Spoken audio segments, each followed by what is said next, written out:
Okay, optimal maintenance interval. So ito yung ito yung time kung kailangan dapat mag-perform ng preventive maintenance.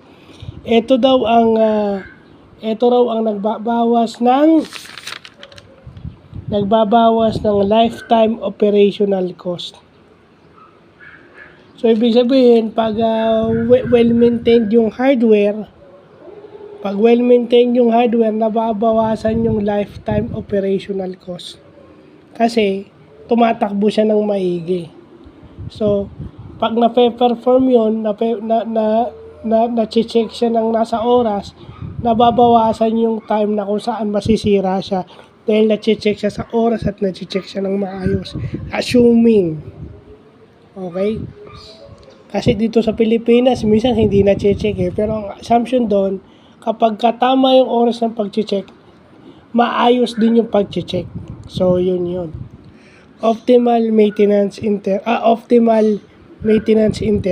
So, yun. Napansin nyo, bago na yung ating notebook. So, yan. Okay na yan. So, yun lang pa.